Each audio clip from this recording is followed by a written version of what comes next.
आगे बढ़ने से पहले एक छोटी सी गुजारिश है कि आप अगर हमारे चैनल पर नए हैं तो चैनल को सब्सक्राइब करें। सऊदी हुकूमत ने तबलीगी जमात के साथ क्या किया और तबलीगी जमात ने सऊदी वहाबियों के साथ क्या किया, ये आप दोनों का मैटर था और है भी।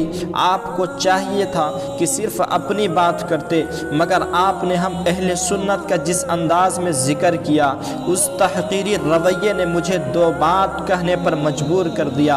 आपने बिल्कुल सच कहा है कि अहले बिदअत और राह तशय्युअ बहुत पहले से सऊदी हुक्मरान और उलमा को वहाबी, नजदी और काफिर और मुर्तद समझते थे।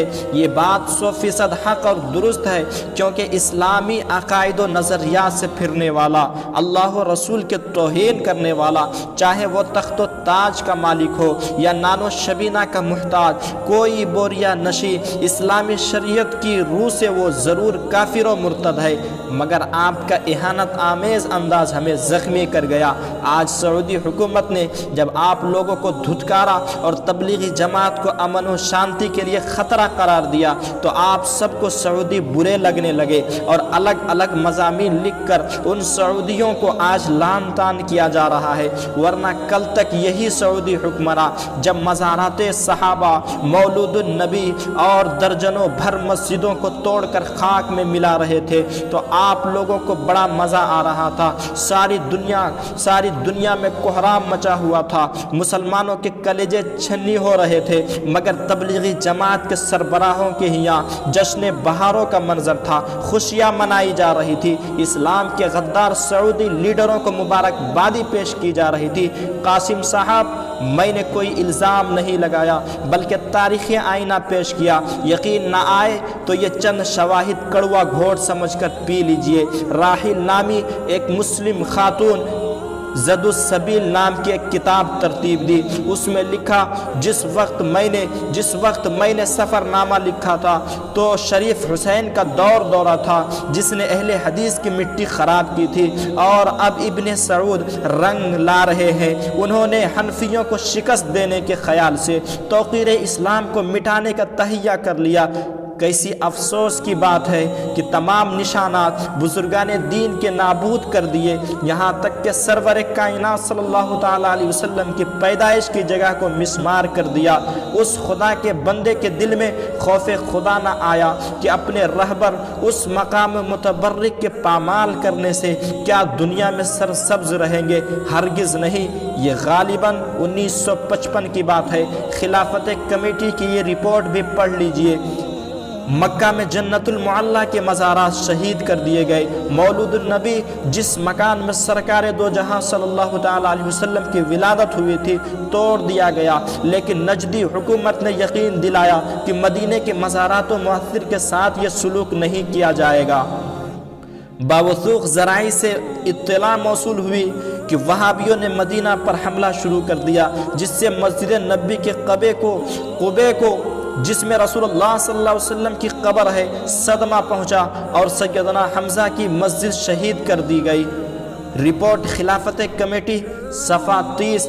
आज गैर मुस्लिम के हाथों भारत की किसी मस्जिद की अगर एक ईंट टूटती है तो मुसलमान का कलेजा फट जाता है। सऊदी वहाबियों ने मदीना पाक में कितनी मस्जिदों को तोड़ा, ये जानकर रूह कांप उठेगी। रिपोर्ट का ये हिस्सा भी नम का आंसू आँखों से पढ़ लीजिए। इससे भी ज़्यादा अफसोसनाक चीज़ ये है कि मक्का मुअज़्ज़मा की तरह मदीना मुनव्वरा के बाज़ मसाजिद भी ना बच सके और मज़ारात के कब्रों की तरह ये मसाजिद भी तोड़ दिए गए। मदीने में मुदहिम करदा मस्जिद की तफसील यह है। नंबर 1 मस्जिद फातिमा मुत्तसिल मस्जिद कुबा। नंबर 2 मस्जिद सनाया मैदान उहद में, जहां सरकार के दंदाने मुबारक शहीद हुए थे। नंबर 3 मस्जिद मिनारती।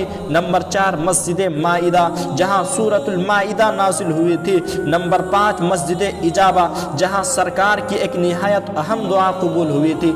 दुनिया इस्लाम के मरकज़ अक़ीदत, जहाँ 23 बरस तक जिब्रील अमीन हाजिर बारगाह होते रहे।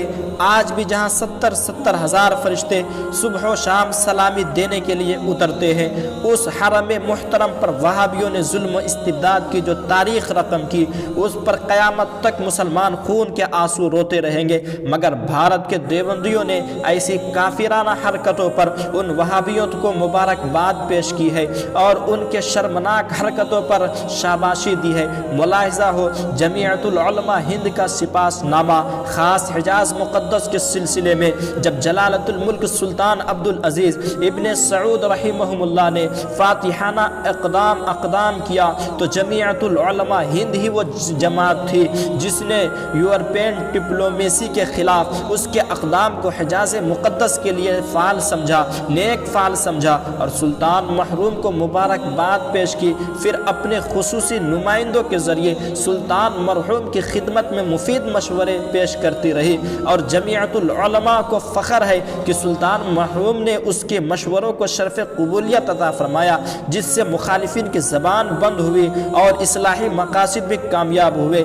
حکومت آل سعودی کے استقلال کے بعد حج اول کے موقع پر جمیعت العلماء ہند کے وہ قابل ذکر مذہبی اور سیاسی جماعت تھی جس نے اپنا نمائندہ بھیج کر اطمینان و مسرت کا اظہار کیا۔ ابو حنظلہ صاحب، میرا خیال ہے آپ جیسوں کی آنکھیں کھولنے کے لیے اتنا کافی ہے، مگر کہیں آپ جان بوجھ کر انجان بننے کی کوشش کریں۔ اس لیے جملہ ایک بار پھر دہراتا ہوں تاکہ آپ کے حافظہ محفوظ ہو جائے۔ جمیعت العلماء ہند سلطان مرحوم کو مبارکباد پیش کی، سلطان مرحوم اصلاحی مقاصد میں کامیاب ہوئے۔ جمیعت العلماء ہند نے اطمینان اور مسرت کا اظہار کیا۔ ہاں ایک بات اور، یہ معاملہ ایک طرفہ نہیں تھا، دونوں طرف آگ برابر لگی ہوئی تھی۔ ادھر علماء دیوبند مزارات و مساجد توڑنے پر اطمینان و مسرت اظہار کرتے تھے تو ادھر سعودی ریال کے نذرانے لٹانے جاتے تھے۔ روزنامہ سیاست کانپور نے ایک بڑا عجیب انکشاف کیا۔ لکھا ہے کہ شاہ سعود جب ہندوستان میں آئے تو شملہ سے 8 میل دور آپ نے ہماچل پردیش کے لوگوں کا پیش کیا ہوا لوگ ناچ کا پروگرام دیکھا اور جناب صدر وزراء خواتین اور راجندر پرساد کے جواب میں شاہ سعود نے تقریر فرمائی اور مدرسہ دیوبند کو 25,000 روپیہ دیا۔ روزنامہ سیاست 3 دسمبر 1955 بحوالہ تاریخ نجدی و حجاز صفحہ 434۔ ابو حنظلہ قاسمی، یہ وہ اصل محرک جس کے وجہ سے علماء دیوبند سعودی وہابی کی چوکھٹ پر جبی سائی کو اپنی سعادت سمجھتی ہے۔ آپ عوام کی آنکھوں میں دھول جھونک کر اپنے دامن کا داغ نہیں چھپا سکتے۔ آپ نے یہ کیسے سمجھ لیا کہ آپ یہ کہہ دیں گے کہ علماء دیوبند اپنے متعدد مجاز کی وجہ سے ہزاروں جفاؤں اور خرابیوں کے باوجود اب تک سعودیوں کا دفاع کرتے آئے ہیں تو لوگ دیوبندیوں کو بے قصور سمجھنے لگیں گے؟ جناب سعودی وہابیوں کے جرم میں علماء دیوبند برابر کے شریک ہے اور خدائے پاک کی عدالت میں دونوں کو جواب دینا ہوگا۔